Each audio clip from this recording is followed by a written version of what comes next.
Welcome to the Consulting Success Podcast. I'm your host, Michael Zapersky. In this podcast, we'll dive deep into the world of elite consultants, where you'll learn the strategies, tactics, and mindset to grow a highly profitable and successful consulting business. Hi there, and welcome back to another episode of the Consulting Success Podcast. Joining Michael on the show today is Nancy Mackay, who founded Mackay CEO Forums in 2005 to address the isolation often experienced by top business leaders. The organization offers confidential peer support groups, facilitating learning and problem solving for CEOs, executives, and business owners. These groups have proven effective, with members experiencing a 708% ROI in areas like profit, employee retention, and customer satisfaction, a statistic validated by the ROI Institute of Canada. Now, as you're going to hear, Nancy is adamant about surrounding herself with what she calls game changers, learning from people who are incredibly successful at what they do and building a consulting and coaching business. She attributes much of her success to this, but admits that asking for help can be challenging for many consultants, yet critical if you want to grow. And if you're looking to take that first step yourself, the Consulting Success team is here, offering a free, no-pressure growth session call. We're together on the call. We're going to dive deep into what makes your situation unique, have a real talk about your goals, and whip up a success plan that's tailor-made just for you. We're going to help you dodge those frustrating, costly blunders and save you from the headache of trying to figure it all out on your own. And lastly, you're going to get ongoing support and accountability you need, plus joining a buzzing community of successful consultants just like you. Because let's be honest, growing a business by yourself can be pretty difficult at times. So to book your free growth session call, head over to consultingsuccess.com/grow.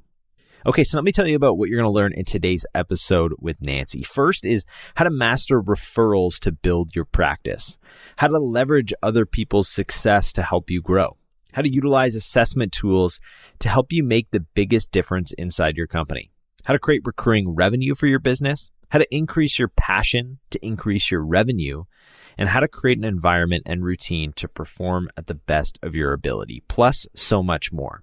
Here to share with you her wisdom and insight is Nancy Mackay. Enjoy.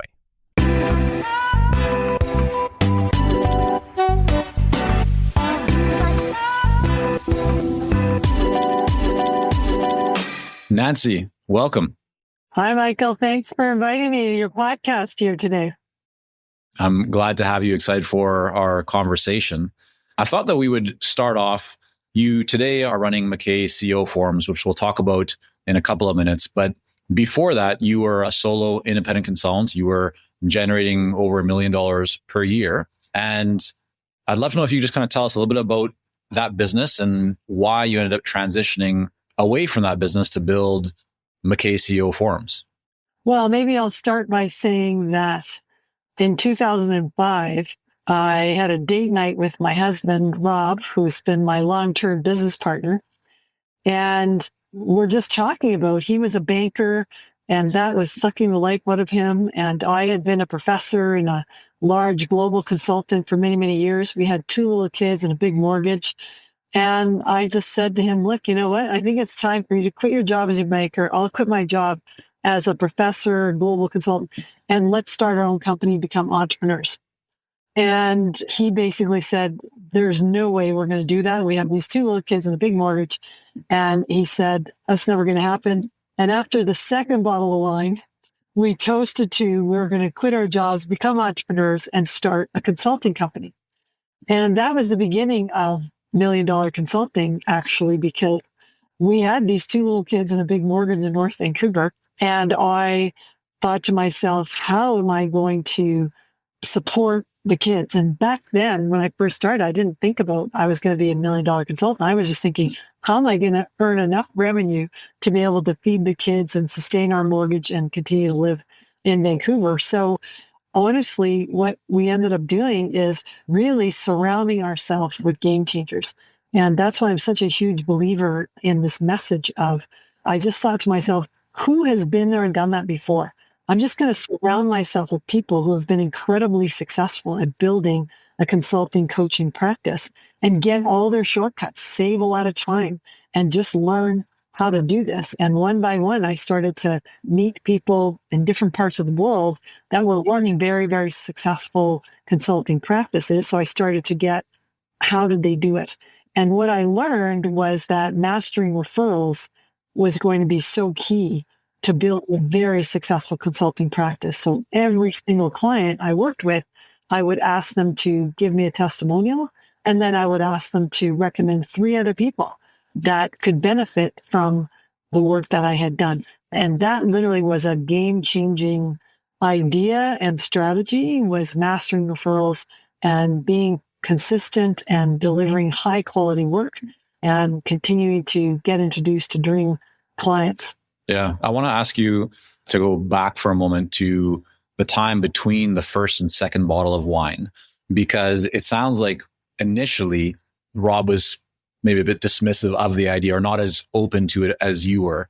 Something shifted. And I mean, the effects of alcohol do wear off at some point, yet you continue to move forward with that idea. What did you both see? What did you agree to? What actually happened between that first and second to get you on that path and decide to actually move forward with it and take it from just being an idea to actually something that you both were committing to? I think what happened was I just said, look, the backup plan is you go back to getting a job and I go back to getting a job, which is not what we wanted. We wanted to become entrepreneurs. But the reality is, when you think about what's the worst possible scenario if this doesn't work out. So when we both looked at each other and said, okay, we can always get jobs and go back to working for the man, is what we said. And that was enough to get us to have the courage. I think the other thing is we really didn't know what we didn't know. So I literally had 90 days of panic attacks after I quit my job and Rob quit his job. I was like, I don't think I can do this. Like, I don't see how this is going to work. And a lot of people along the way that helped me. I talked to my doctor, and I thought like I was 40 at the time. And I said, I think I'm dying of a heart attack. She said, no, you're not. You're having panic attacks because you're taking a big risk. And so she was been one of my game changers. She said to me, look, if you believe in yourself and you just figure out what your strengths are and you want to like make a difference in the world, you're going to be successful. And she was a very successful entrepreneur that started her own medical practice. So I learned a lot from her, and she gave me a lot of courage to just stay the course and start to surround yourself with positive people that are going to believe in you. Because there's so many people that said to me, what? You're going to do what?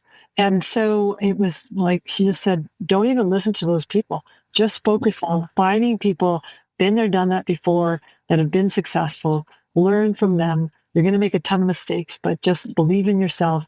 And that's actually when I discovered Strength Finder, which has just been a really fundamental tool for me to help me understand that, shifted my mindset from, oh my gosh, panic attacks, I'm never going to be successful, to, well, what if I use my strengths and really every day for the rest of my life build on my strengths so I can make the biggest difference in the world?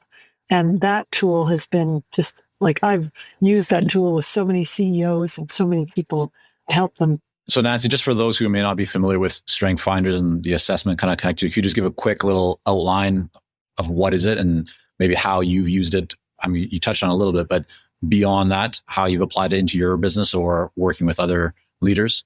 Well, when I discovered that tool, I did the test and it came up with my top 5 strengths. And it's evolved now. I think you can get your top 20 strengths or what have you, but top 5 is enough for me to get through my panic attack phase. And I literally wrote on a yellow sticky my top 5 strengths, like achiever and learner and self-assurance and relator, and woo is one of the strengths, winning others over. Those were my top 5 strengths. And I'd have it on the yellow sticky on my computer. And every day I would look at my strengths and say, how am I going to use my strengths to make the biggest difference, to serve my clients, to serve the rest of the world? And so then I ended up using that as a team building tool when I was doing team building and leadership development and what have you. Now I think you can go online, like there's books called Strength Finder 2.0, and you can go online and take the test. You don't even have to buy the book. You don't have to hire a facilitator or anyone. You can just take it. And it's just a great language to get people to really think about every single human being has strengths. And if we could shift from trying to find weakness and tell people all the things that are messed up about them to shifting them to what are your strengths? And let's make sure you're spending most of your time, like 80% of your time, in your areas of strength. That's how you're going to be passionate, and that's how you're going to make the biggest difference. Not, oh my gosh, I'm horrible at spreadsheets, which makes me like a loser. It's like, I have other strengths, right? So yeah. How much of that shift to really focusing more and more on your strengths, and it sounds like paying a lot less attention to areas that some might consider, maybe you consider yourself to be weak in, how much of that is connected to the shift from the work that you were doing as kind of solo independent consultant to actually building out Mackay CEO Forums? Was that part of kind of the impetus or the pull for you to move away from being a solo consultant? Or was there something else that you were seeing in the marketplace that had you leave what for some people would be, a very desirable position as a solo consultant earning over $1 million per year? Why give kind of quote unquote, give that up to start something new? I got lucky and I got invited to be a speaker for a CEO group that was based in Vancouver. There were 14 best managed company CEOs from all different industries. And they had this peer group. And one of my clients was a member of that peer group. I didn't even know what these things were. I had just finished doing a strategic planning project. This was Ted Tickner with Mr. Luke Canada as a long-term client and member of Mackay CEO Forums as well. So Ted said, well, you had such a huge impact on our strategic planning project. Why don't you come and tell the story, how you did that, to a bunch of guys that I meet with, CEOs. And I thought, sure, Ted, happy to help you. And I didn't know anything about what this group of guys, and back then it was all guys, I didn't know what they did other than they met to support each other. So I gave a talk told the story of the strategic planning session. Then after that, the chair of that group said, Nancy, we'd like to throw your name in the hat to become our chair. And I nearly fell off my chair because this was 18 years ago and they didn't allow women into the group. And I said, I don't know what you guys do after the speaker finishes, and I don't have any judgment, but if you want me to be your chair and meet with you guys on an ongoing basis, then you're going to need to invite women into the group. And so they had a big meeting to discuss it, and they made the decision to allow women in, which I'm so grateful to those 14 guys because many of them are still members and my mentors and what have you. And social change happens one person at a time. So that was the beginning of Mackay CEO Forums, because once I started chairing that CEO group, I thought to myself, one day of my time with 14 CEOs, and it's not about me, it's all about them talking about business, family, and personal. And they would help each other through everything. And then they would leave the meetings with greater courage and confidence, and also learn that they didn't have to sacrifice their health and their important personal and family relationships. So I thought, one day of my time, I can help 14 CEOs. This is what I'm going to do for the rest of my life. And that's when I had to have another date night with 2 bottles of wine with Rob, because to your point, it was a fundamental shift. And I said, there's no place I'd rather be. Being a chair enables me to use all of my strengths all the time. And it's also a way to just really make a huge impact in the world. And so I said, we're going to stop doing the independent consulting work. Well, he never did the delivery work. He was behind the scenes doing sort of the accounting and finance and what have you.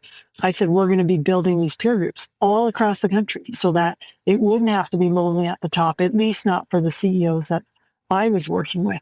So for the first 5 years of Mackay CEO Forums, once I talked Rob into this is what we're going to do, and I'm so lucky that this is another key that I would just want to point out. In addition to I married so well and so lucky to have Rob as my business partner and husband, and we've raised kids and built companies together for 25 years.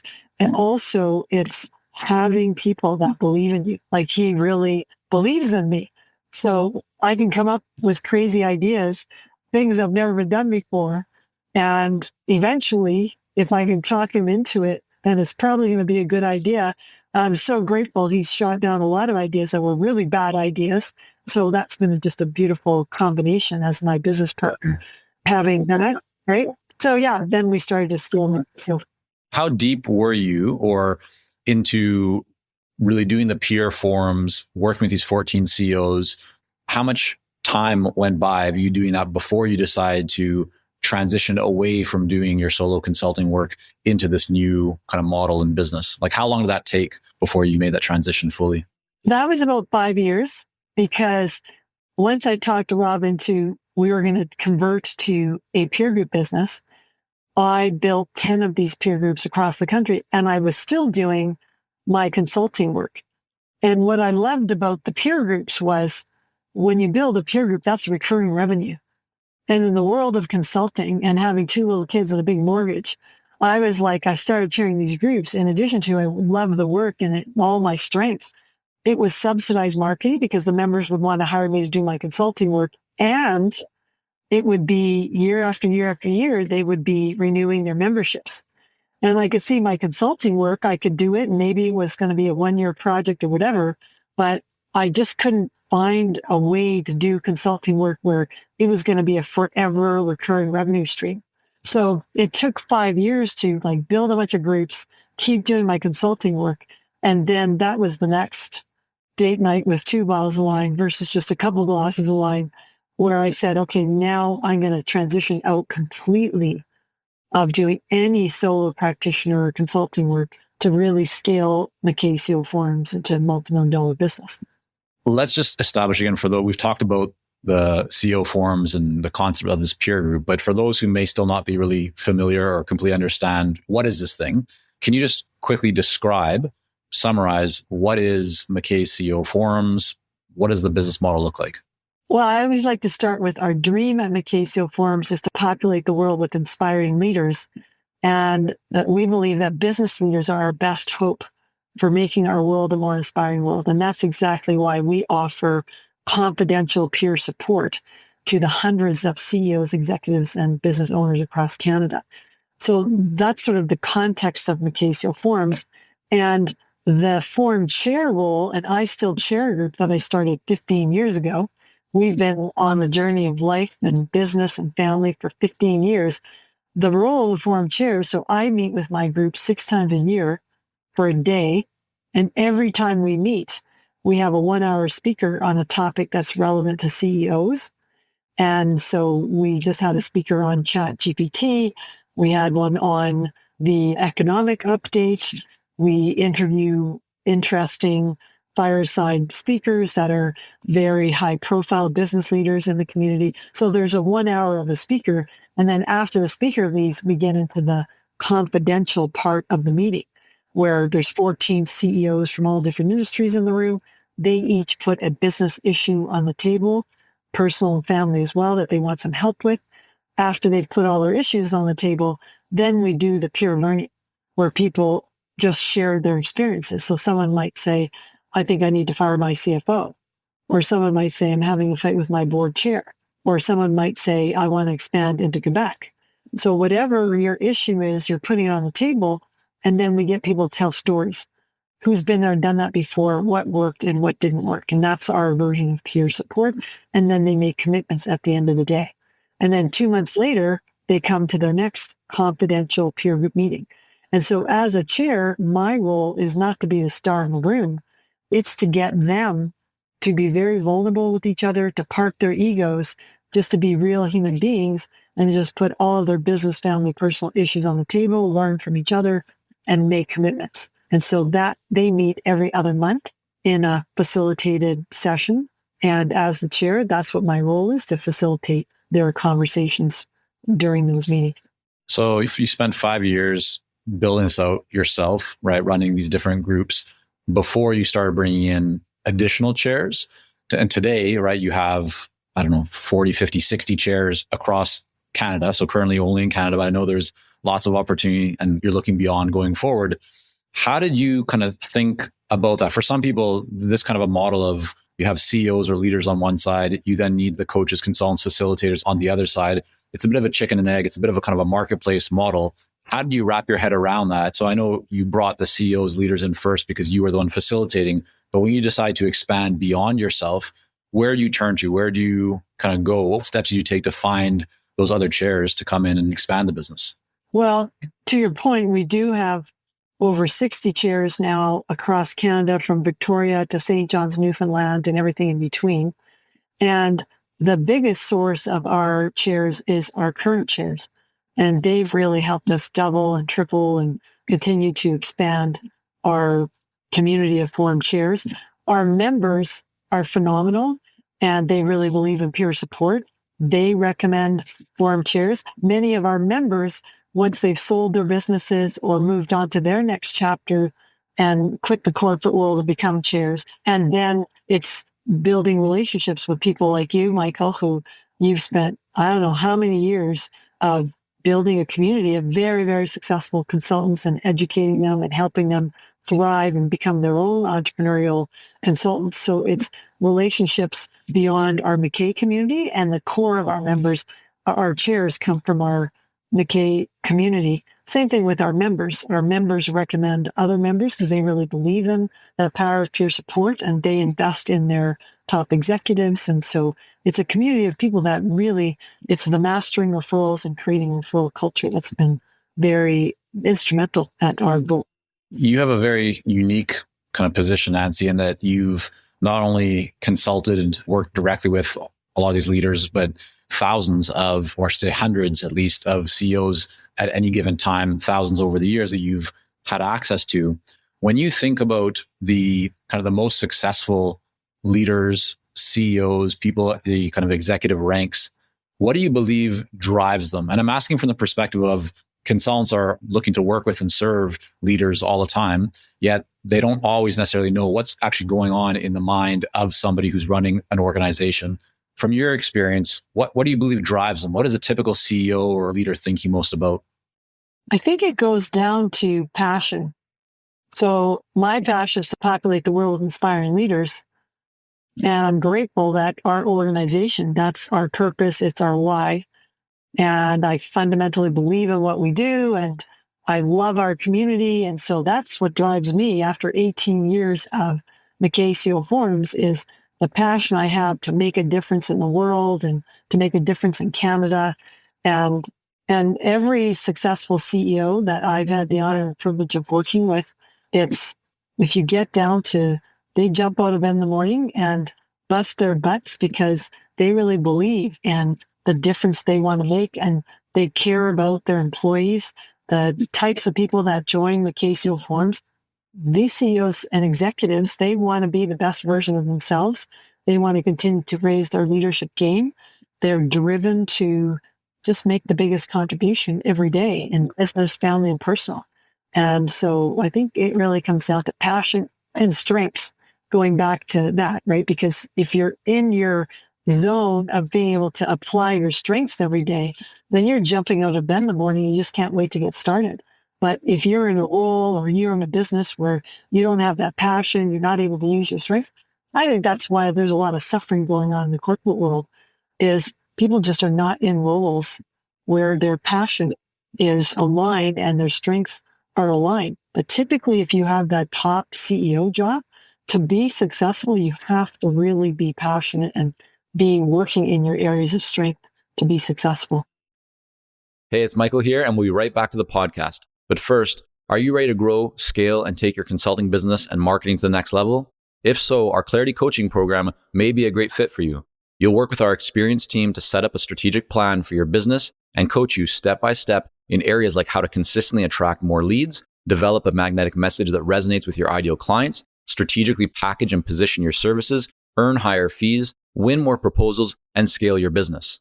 To find out more about Clarity Coaching and apply, go to consultingsuccess.com and click on coaching.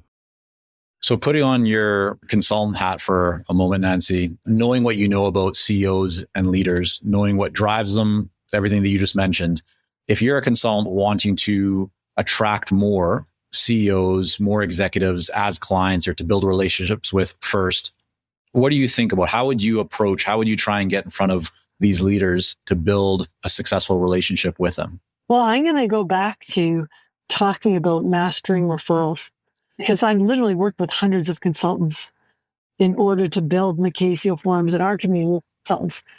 And I would say that the number one mistake consultants make is they do not master referrals.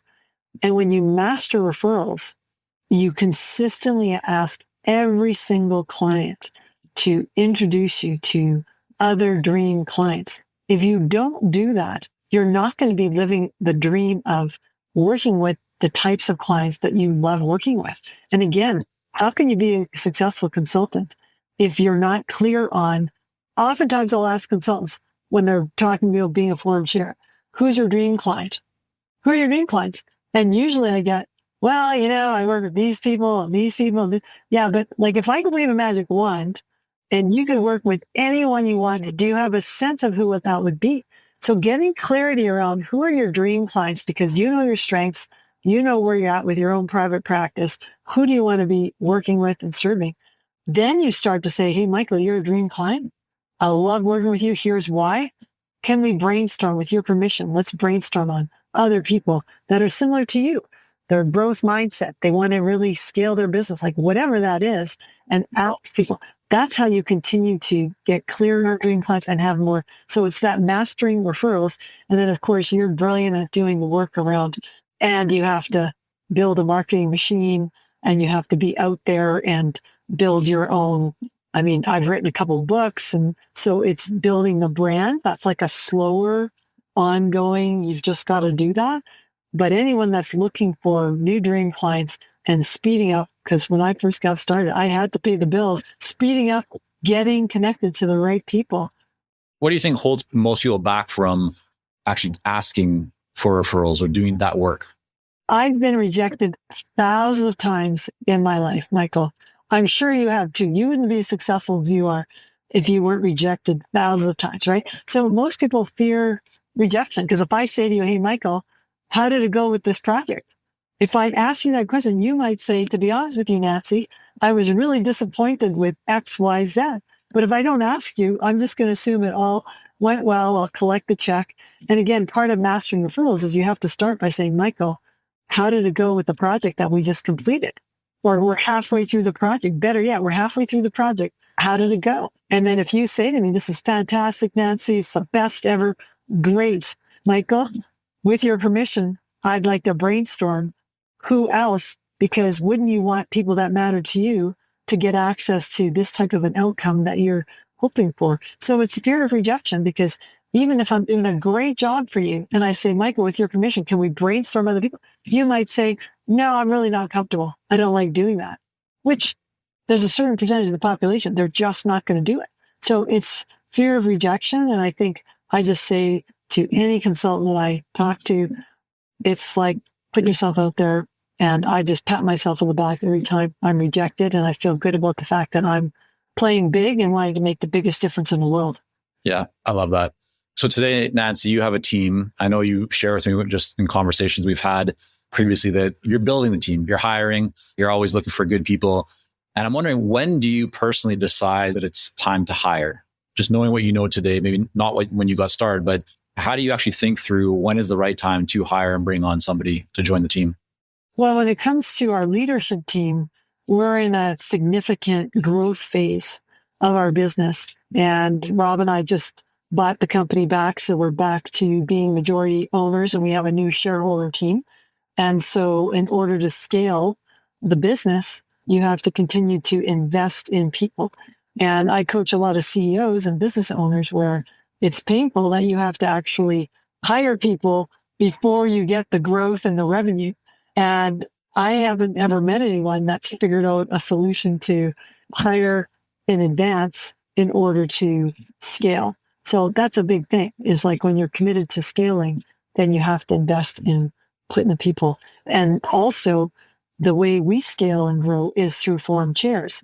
So we're in a significant growth phase in terms of attracting independent coaches and consultants who have extensive experience working with CEOs and executives that believe in the power of peer support and then would like to become part of our Mackay community. So it's two things, right? It's building the team, and it's also getting the message out that there are a lot of opportunities for people that can do this work, independent coaches and consultants that want an additional lucrative revenue stream, to join our Mackay team of forum chairs. And when you think about hiring, I know you said there's no way around. If you want to grow, right, then you're going to need to bring people on. Is there any kind of model, or maybe this is more of a Rob question, knowing his background in banking and finance and so forth, but is Yeah. Is there a model that you use? Like, do you think about if we're going to hire somebody, they need to bring at least this level of value, or they have to bring this amount of additional revenue into the company? Is there any kind of framework or model that you use when it comes to hiring?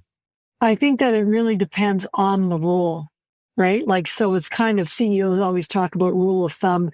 If you hire someone who's a business development person, then they've got to generate like 4 times whatever their compensation is to make it worthwhile. Or I hear CEOs talking about if you hire a marketing person, they need to be generating a 6 times return on the investment you make in. So I think it depends on the position, and it depends on the nature of the business and where it's at in terms of what is the ROI per employee, if that's what the question is. Yeah. Talk about your team for a moment, just because I think a lot of people will be thinking about this, or they're often thinking about their model and how can they best grow and what are the different options they can take to achieve that level of growth.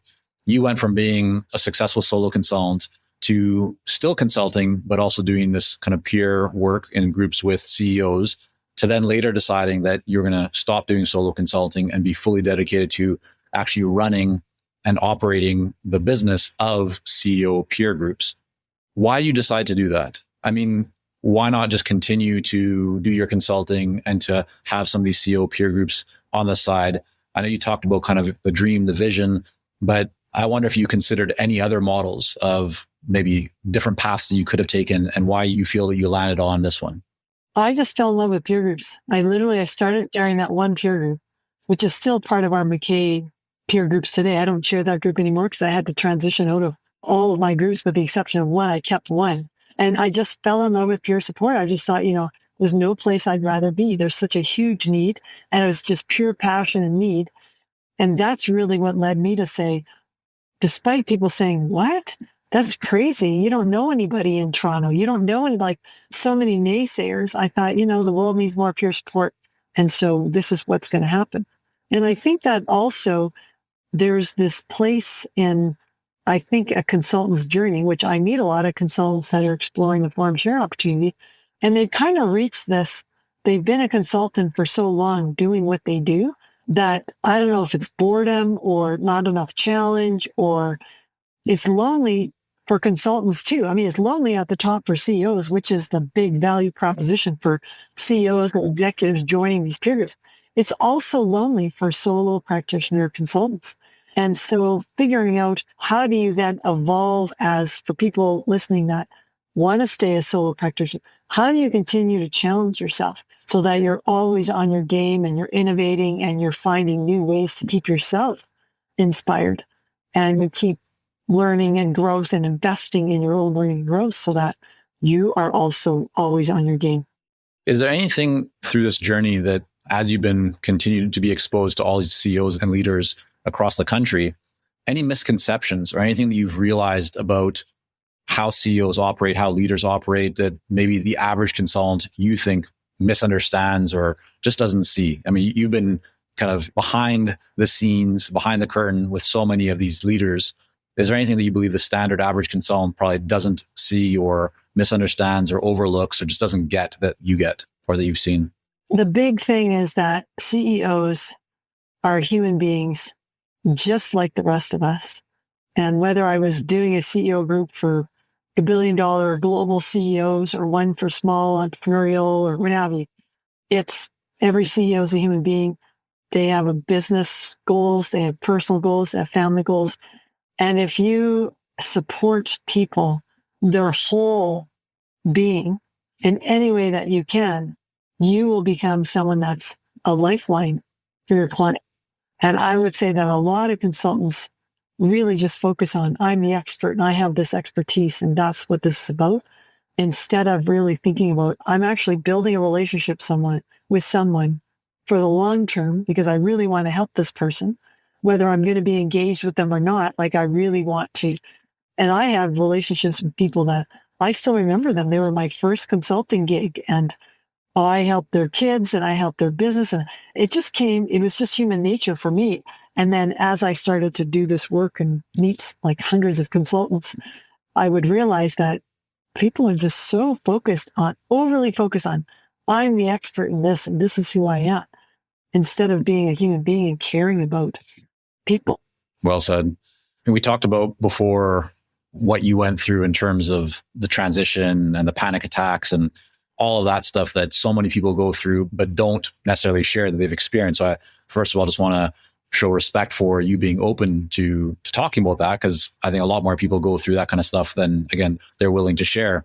But as you mentioned, all business owners, all of us have faced challenges, personal, of course, on the business side. And I know you've shared that you've really, over the years, focused more and more on your strengths, putting the naysayers to the side. But yet still, I would imagine there are personal challenges that come up or things that maybe just aren't going well or just a struggle inside of the business.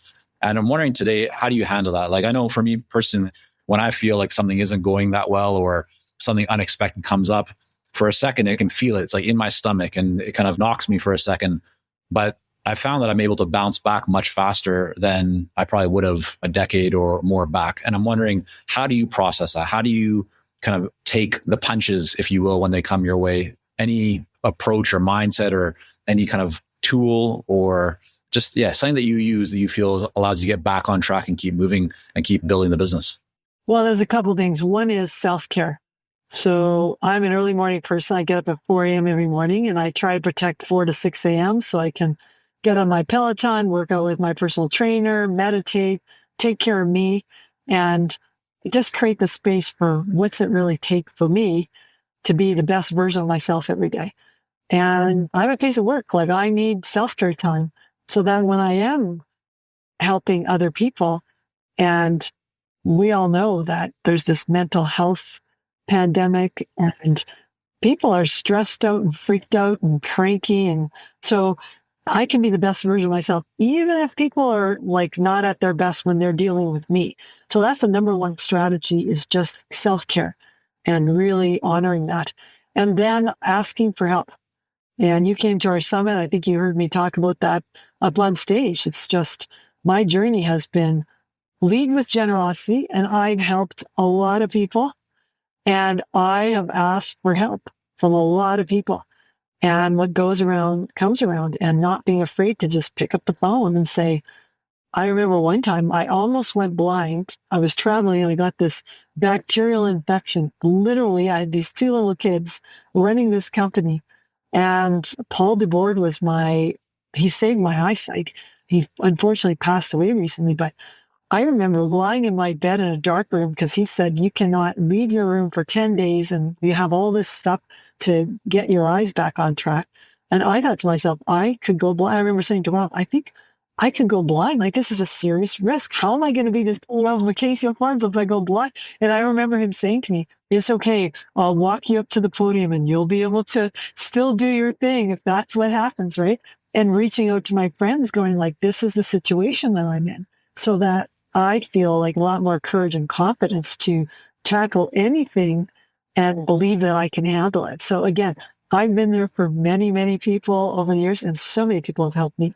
Have you always been that way? Or is that something that over time you've just kind of appreciated the power of asking for help or talking to people? Or like back in the day, is that when you were earlier in your business journey, were you also that open? Or I know in my case, when I started 20 something years ago, first consulting business, I thought I always had to put on the professional image. I couldn't really open up and share personal stories. And especially when I was in Japan running one of our companies over there, being surrounded by people that were much older than I was.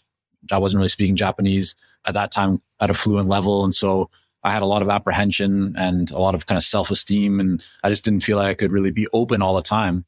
Over time, of course, that has changed for me. But I'm wondering for you, has that always been the case, or what were things like earlier on for you? Well, I would say that earlier on, I had a mindset of, when I set a goal, I did my PhD in New Zealand in part-time 3 years while I worked full-time. And I remember when I got to New Zealand, I thought to myself, who's been there and done that before in like less than 3 years? Because I knew I was going to want to come back to Canada. And there were like 85 million sheep and only 3 million people there. And I loved New Zealand, but I just knew I couldn't be hanging around too long trying to get this done. And it's like I was looking all over the world. Who's been there, done that before that's going to help me accomplish this goal? So I always had the mindset of, surround myself with game changers. Don't try to figure it out myself. Like reach out, find whoever does. And back then it wasn't that easy to find somebody to help me get my PhD done. So fast forward to today's world, it is so easy to find game changers. Whatever goal you set, whether it's business, family, personal, there's somebody on the planet that's been there and done that before. And it's not that difficult to find those game changers, right? So that's the piece I've always had a mindset, surround myself. Asking for help when you're in a vulnerable place was when I had my 90 days of panic attacks. And that was where I realized that, like, if I'm going to be a successful entrepreneur, it's completely out of my comfort zone. And so I'm going to have to ask people for help. I'm going to have to park my ego. I'm going to have to fail and fail fast and just go for it. And then I realized it was easier for me to ask for help when I led with generosity, because I was always saying, hey, Mike, I don't know how I'm going to help you, but if you're able to help me in this moment as to what my goals are, I promise you, I will come back and I will find a way to help you. So that made it easier. And that really, I learned so much on that journey from moving to entrepreneur, solo practitioner, a huge self-growth, learning growth opportunity. What a great example.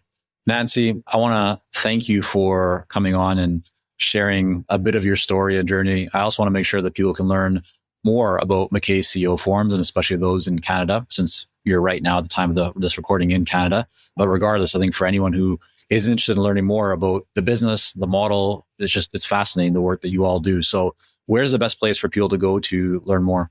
I would recommend people go to MackayCEOforums.com, or if anyone wants to reach out to me directly to learn about our forum chair opportunities, love helping consultants, given I came from that background, I have a real passion for helping people, even if they're just getting started.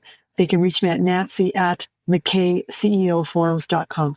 All right. We will have that all linked up in the show notes. We may have to adjust that, Nancy, unless you want to get a heck of a lot of emails coming your way. But we'll talk about that afterwards. Yeah, whatever you think is best, Michael. No problem at all. Nancy, thanks so much for coming on. All right. Thanks, Michael.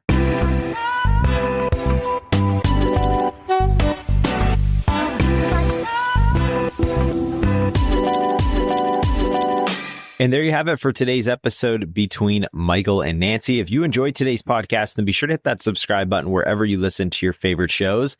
And if you want to help support the Consulting Success Podcast, I'd encourage you to share this episode out with a friend or colleague. A quick reminder, if you want to book a free, no pressure growth session call, be sure to head over to consultingsuccess.com/grow. Again, that's consultingsuccess.com/grow. That's the end of the line for us this week. We're going to be back next week with another episode. Thank you so much for tuning in. Until next time.